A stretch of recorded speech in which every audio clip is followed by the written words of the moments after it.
தமிழ் மொழியால் இணைந்த அனைவருக்கும் வணக்கம். இன்றைக்கி நம்ம என்ன ரெசிபி பார்க்க போகிறோம் அப்படின்னு பார்த்தீங்கன்னாக்கா, கல்யாணக்கார வீடு, ஹோட்டல்ஸு இதிலெல்லாம் கிடைக்கக்கூடிய ஒரு அருமையான மோர் குழம்பு சௌச்சௌ வச்சு எப்படி செய்கிறதுன்றதை நம்ம பார்க்க போகிறோம். அதை நீங்கள் பார்க்குறதுக்கு முன்னாடி இன்னும் நம்ம சேனலை சப்ஸ்கிரைப் பண்ணலைன்னா சப்ஸ்கிரைப் பண்ணிடுங்க. கூடவே வர பெல் ஐக்கானையும் தொட்டு விட்டுருங்க. இதுக்கு ஒரு டேபிள் ஸ்பூன் கடலைப்பருப்பு, 1 டேபிள் ஸ்பூன் அரிசி, இதை நான் 1 மணி நேரம் ஊற வச்சு மிக்ஸி ஜாரில் சேர்த்துருக்கேன். புழுங்கல் அரிசியாக இருந்தாலும் பரவாயில்ல, பச்சரிசியாக இருந்தாலும் பரவாயில்ல. இன்றைக்கி நான் புழுங்கல் அரிசி தான் சேர்த்துருக்கேன். அது கூடவே 2 பச்சை மிளகாய் சேர்த்துக்கோங்க. அது கூட 1 டேபிள் ஸ்பூன் சீரகம் சேர்த்துக்கோங்க. அது கூடயே 1 காஞ்ச மிளகாய் சேர்த்துக்கோங்க. காஞ்ச மிளகாவும் பச்சை மிளகாவும் சேர்த்து செய்யும்போது டேஸ்ட் ரொம்ப நல்லாயிருக்கும்.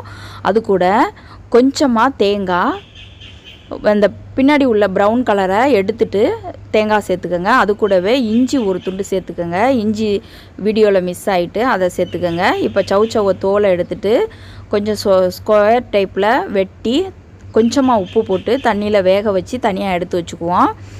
இப்போ உப்பு போட்டாச்சு. உப்பு போட்டு வேக வச்சு தனியாக எடுத்துக்குவோம். இதுக்கு நான் இன்றைக்கி ஒரு 3/4 லிட்ரு தயிர் எடுத்துருக்கிறேன். தயிர் ரொம்பவும் திக்காக இல்லாமல் ரொம்பவும் தண்ணியாக இல்லாமல் அந்த கன்சிஸ்டன்சியில் நான் எடுத்துருக்கிறேன். அது கூட இப்போது நம்ம அரைச்சி வச்சுருக்கிற அந்த மசாலாவை நம்ம சேர்த்துக்க போகிறோம். இந்த மசாலாவை ரொம்ப மைய அரைச்சிடாதீங்க. மைய அரைச்சா ரொம்ப கொலன்னு இருந்த மாதிரி இருக்கும். ரொம்ப கொரப்பாகவும் அரைக்காதீங்க. 2க்கும் இடைப்பட்ட பதத்தில் அரைச்சி இந்த மோர் கூட கலந்துக்கலாம். இந்த மோர் கூட கலந்துட்டு தேவையான அளவு உப்பு போட்டுருங்க.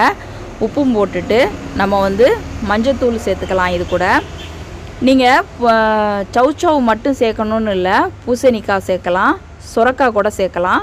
வெண்டிக்காவை மட்டும் வதக்கிட்டு சேர்க்கணும். வெண்டிக்காய் கூட சேர்த்து செய்யலாம். எந்த நீர்க்காய் எதை சேர்த்து செஞ்சாலும் நல்லாயிருக்கும். வெள்ளரிக்காயில் கூட நம்ம மோர் குழம்பு செய்யலாம். இது கூட நம்ம இப்போ மஞ்சத்தூள் சேர்த்துக்கலாம். மஞ்சத்தூள் கொஞ்சம் தூக்கலாகவே போடுங்க. அப்போ தான் பார்க்குறதுக்கு கலரும் நல்லாயிருக்கும், டேஸ்ட்டும் ரொம்ப நல்லாயிருக்கும். அது கூட நம்ம இப்போ உப்பு சேர்த்துடலாம். உப்பு சேர்த்துட்டு இது கூடவே நம்ம பெருங்காயத்தூளும் சேர்த்துடலாம். பெருங்காயத்தூள் சேர்க்கும்போது டேஸ்ட் ரொம்ப நல்லாயிருக்கும். கொஞ்சம் கூடுதலாக சேர்த்துக்கிட்டிங்கன்னா நல்லாயிருக்கும். இப்போது ஒரு பாத்திரத்தில் தேங்காய் எண்ணெய் தான் ஊற்றி தாளிக்கணும். தேங்காய் எண்ணெய் தான் இதுக்கு ரொம்ப டேஸ்ட்டு. தேங்காய் எண்ணெய் 1 டேபிள் ஸ்பூன் ஊற்றிருக்கேன். கடுகு உளுத்தம்பருப்பு போட்டு தாளிச்சிட்டு கூடவே ஒரு 1/2 டேபிள் ஸ்பூன் சீரகமும் போட்டு பொரிச்சுக்கோங்க. அது கூடவே ஒரு 3 காஞ்ச மிளகாவை சின்ன சின்ன பீஸாக போட்டு அதையுமே பொரித்து எடுத்துக்கலாம். அது கூட கருவேப்பிலை போட்டுக்கலாம். கருவேப்பிலையும் நல்லா ஃப்ரை ஆனதுக்கப்புறம் நம்ம கலந்து வச்சுருக்கிற அந்த மோர் கலவையை அதில் ஊற்றிடலாம். இது ரொம்ப நேரம் கொதிக்கணும்னு அவசியம் இல்லை. நீங்கள் ஊற்றின உடனேயே நம்ம வேக வச்சுருக்கிற சௌச்சௌவை இதில் சேர்த்துருங்க. சேர்த்ததுக்கப்புறம் சுற்றி நல்லா நுரையா கொதிக்கிறதுக்கு ஸ்டார்ட் பண்ணுற ஸ்டேஜ் வரும்ல, இங்கே பாருங்கள். இப்போ பாருங்கள், ஓரங்கள்லாம் நல்லா கொதிக்க ஆரம்பிக்க போகுது. இந்த டைமில் நம்ம ஸ்டவ் ஆஃப் பண்ணிடலாம். இது ரொம்ப ஈஸியாகவே செஞ்சிடலாம். ரொம்ப டேஸ்ட்டாகவும் இருக்கும்.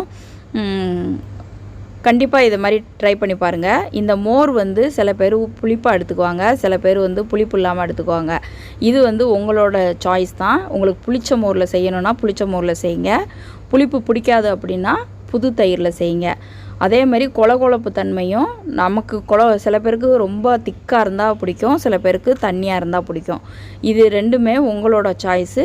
உங்கள் வீட்டில் எப்படி சாப்பிடுவாங்க, உங்கள் குழந்தைங்களுக்கு எது பிடிக்குங்கிறத பார்த்து அதுக்கு தகுந்த மாதிரி நீங்கள் ரெடி பண்ணிக்கோங்க.